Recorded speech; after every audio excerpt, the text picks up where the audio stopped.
দীর্ঘদিনের অপেক্ষার অবসান ঘটিয়ে অবশেষে বালুরঘাট পৌরসভার ১৩ নম্বর ওয়ার্ডের মল্লিকপাড়ায় বসানো হলো বিশুদ্ধ পানীয় জলের মেশিন। রবিবার এই মেশিনের শুভ উদ্বোধন করেন বালুরঘাট পৌরসভার চেয়ারম্যান অশোক কুমার মিত্র এবং স্থানীয় ওয়ার্ড কাউন্সিলর অনুশ্রী মহন্ত।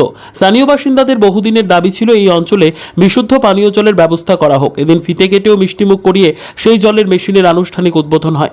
অনুষ্ঠানে উপস্থিত ছিলেন পৌরসভার চেয়ারম্যান ছাড়াও সংশ্লিষ্ট দফতরের এমসিআইসি অনুজ সরকার। উদ্বোধনের পরে স্থানীয়দের মধ্যে উৎসাহ লক্ষ্য করা যায়। তারা জানিয়েছেন এই মেশিন বসানোর ফলে পানীয় জলের সমস্যার সমাধান হবে এবং তারা পৌরসভার এই উদ্যোগকে আন্তরিক ধন্যবাদ জানিয়েছেন। ১৩ নম্বর ওয়ার্ডে এলেন কি কর্মসূচি আজকে এখানে ছিল? বিষয়টা আপনারা জানেন যে আমাদের বালুরঘাট পৌরসভার পক্ষ থেকে বিভিন্ন ওয়ার্ডে আমাদের যে বিশুদ্ধ ঠান্ডা পানীয় জলের যে মেশিনগুলো আমরা বিভিন্ন ওয়ার্ডে স্থাপন করছি। ইতিমধ্যে আমরা বেশ কয়েকটা ঠান্ডা পানীয় জলের মেশিন, যেটা বিশুদ্ধ পানীয় জলের মেশিন, সেটা আমরা প্রত্যেকটা ওয়ার্ডেই আমরা অলরেডি দুটো করে স্থাপন করেছি এবং বিভিন্ন যে জনবহুল এলাকাগুলো রয়েছে, বাজার এলাকা রয়েছে, সেখানেও আমরা স্থাপন করছি। আজকে খুব ভালো লাগলো এই যে আমাদের মল্লিকপাড়া ১৩ নম্বর ওয়ার্ড চকভিগু, সেই মল্লিকপাড়ার এলাকাবাসী দীর্ঘদিনেরই একটা দাবি ছিল যে এখানে সাধারণ মানুষ জলের যে পানীয় জলের যে সমস্যা, সেই সমস্যায় দীর্ঘদিন তারা ভুগছিলেন। এবং আপনারা জানেন যে এই চকভিগু এলাকায় ১৩ নম্বর ওয়ার্ড সহ ১৪ নম্বর ওয়ার্ড, ১৫ নম্বর ওয়ার্ড, এগুলো নিউ অ্যাডিশন আমাদের বালুরঘাট পৌরসভার নিউ অ্যাডিশন ওয়ার্ড। তো স্বাভাবিকভাবেই এই এলাকাগুলোকে আমরা একটা বাড়তি গুরুত্ব দিয়ে কিন্তু সবসময় ডেভেলপমেন্টাল কাজগুলো করে থাকি।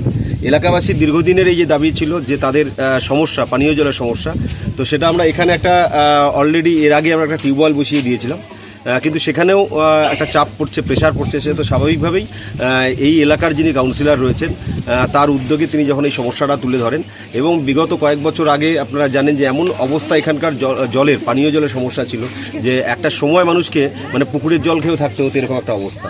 তো সেই জায়গায় দাঁড়িয়ে এই বিষয়গুলো যখন কাউন্সিলর ম্যাডাম যখন আমাদেরকে আলোচনা করেছিলেন, তো তখন আমরা তৎক্ষণাৎ সিদ্ধান্ত নিয়েছিলাম যে এই এলাকায় যাতে আমরা একটা বিশুদ্ধ পানীয় জলের মেশিন আমরা স্থাপন করতে পারি, তার জন্য আমরা চেষ্টা করেছি। আজকে খুব ভালো লাগছে যে এখানকার মল্লিকপাড়ার এলাকাবাসীর কাছে আমরা এই বিশুদ্ধ পানীয় জলের মেশিনটি আজকে আমরা খুলে দিলাম। আজ থেকে এখানকার মানুষ সবসময় এই মেশিন থেকে তারা বিশুদ্ধ পানীয় জল পাবেন। তো আজকে সেই অনুষ্ঠানে এসেছিলাম, সেখানে আমার এই দপ্তরের যিনি কনসার্ন এনসিআইসি রয়েছেন অনুজবাবু এবং ওই এলাকার যিনি এই ওয়ার্ডের যিনি কাউন্সিলর আমার সহকর্মী অনুশ্রী মহন্ত মহাশয়া রয়েছেন এবং এলাকার সুধী নাগরিক রয়েছেন। তো সকলের সঙ্গে এসে আজকে এই বিশুদ্ধ পানীয় জলের মেশিনটি যেমন আজকে উদ্বোধন করে দেওয়া হলো, খুলে দেওয়া হলো তাদের জন্য, এবং পাশাপাশি কিছুটা সময় তাদের সঙ্গে কাটালাম। খুব ভালো লাগলো। এলাকাবাসীর যে পরামর্শ ছিল, দাবি ছিল, সেটাকে আজকে আমরা পূরণ করতে পেরে খুব আনন্দ লাগছে। কত অর্থে এটা এখানে? এটা প্রায় আমাদের প্রত্যেকটি ওয়ার্ডে আমাদের মডেল এস্টিমেট করা হয়েছে যে ৩ লক্ষ টাকার মধ্যে বাজেট রয়েছে প্রত্যেকটি ওয়ার্ডে।